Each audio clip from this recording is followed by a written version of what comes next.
in our sports sector. Karibu.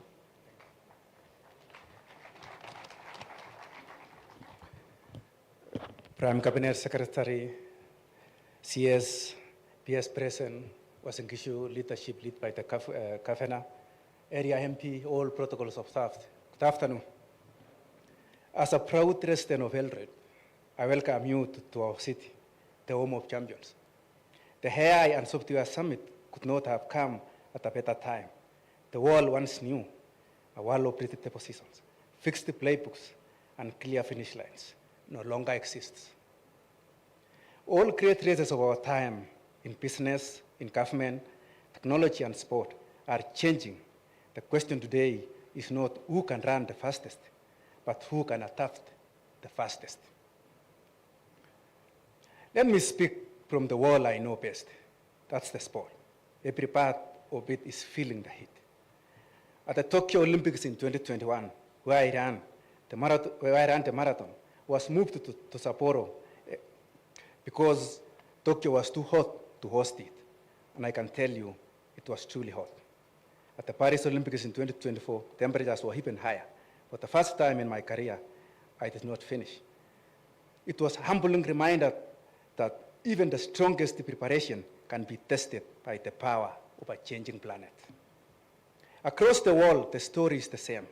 Footballers now stop mid-match for cooling breaks. Tennis players wait for the courts to cool. Some marathons begin at 4 in the morning to escape dangerous heat. By 2050, 1 in 4 cities may be too hot to safely host the endurance events. Closer home, our training grounds in 10 here in Eldoret and in Kaptagat are getting warmer every year.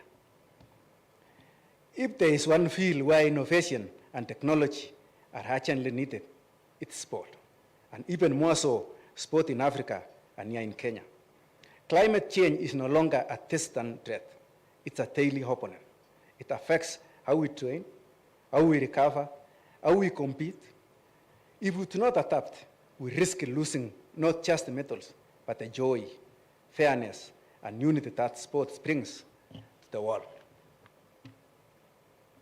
That's why software and artificial intelligence have become essential to sports survival. AI and data are already rewriting the playbook.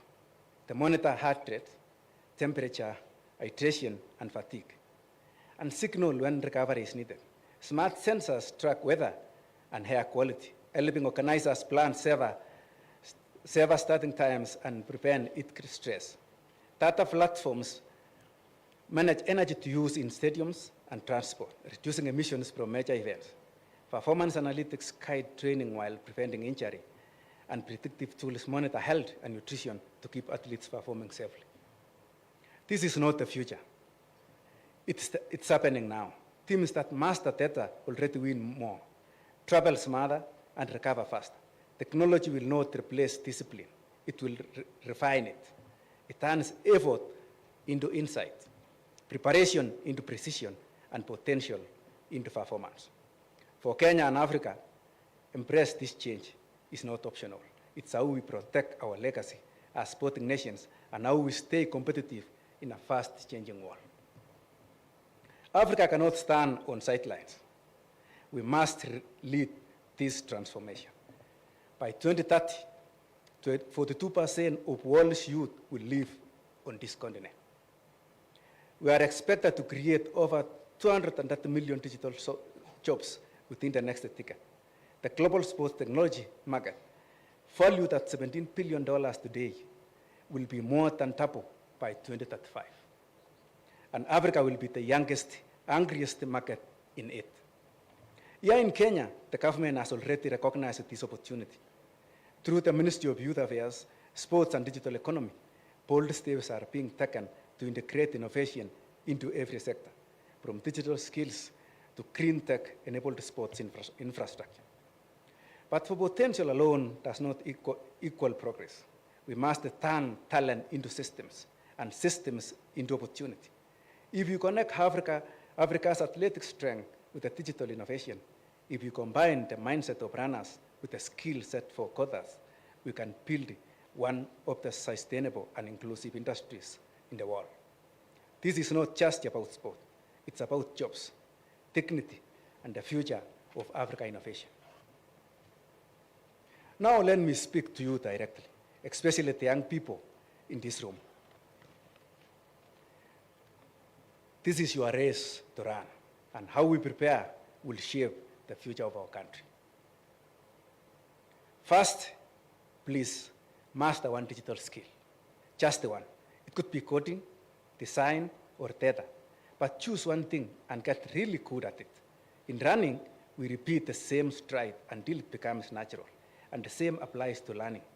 You don't need to know everything, you need to master something. Secondly is solve the real problems. Don't wait for the perfect opportunity. Look around you. Maybe it's how we deal with heat, waste, or mobility. Innovation begins with the problems you can see. Enjoy big solutions, start at small, with someone saying, let me fix this. Thirdly is track your progress. As athletes, we record every run. We look at best time and recovery. You should do the same with your ideas.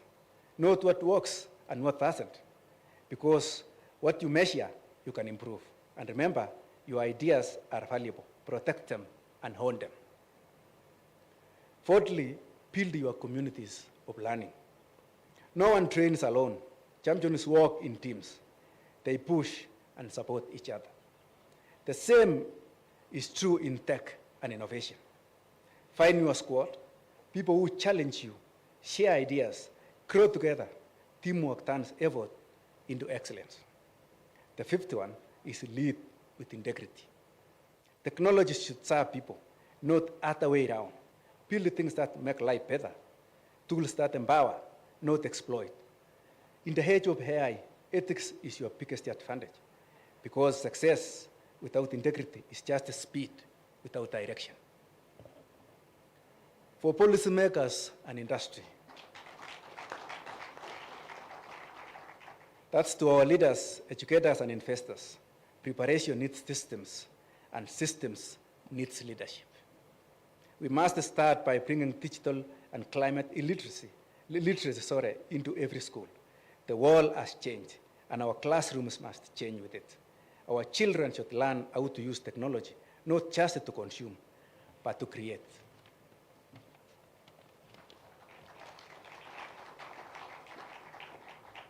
We need to open up data safely so innovators can build new solutions. When information is locked away, ideas suffocate. But when data is shared responsibly, it sparks creativity and collaboration. We must invest in green sports facilities, solar-powered stadiums, modern recovery labs, and tech-enabled training centers. These are not luxuries. They are new foundations of excellence. Let us also support pilot projects, not only big programs. The small experiments done in schools, counties, and startups often become the breakthroughs that change everything. And finally, let us build regional partnerships so Africa becomes the world's testing ground for sustainable sport and innovation. When we combine vision with action, preparation becomes progress. The private sector, government, and youth all have a lane to run in. But it's only when we move together that we finish strong. Together, let us use the power of innovation to shape future where sport, technology, and humanity move in the same direction. As I prepare for my 7 continents tour, I see it not just as a sporting challenge, but as a global message that in every climate, on every continent, sport can inspire change. This journey is about connection, adaptation, and unity, showing that even as the world changes, the human spirit endures. And I hope it reminds us all that Africa is not running behind. Africa is setting the pace. I look forward for seeing some great discussions and great innovations that will transform our country and the world. I thank you.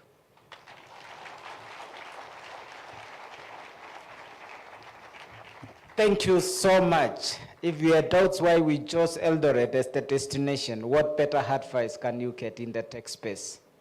You don't have to know everything.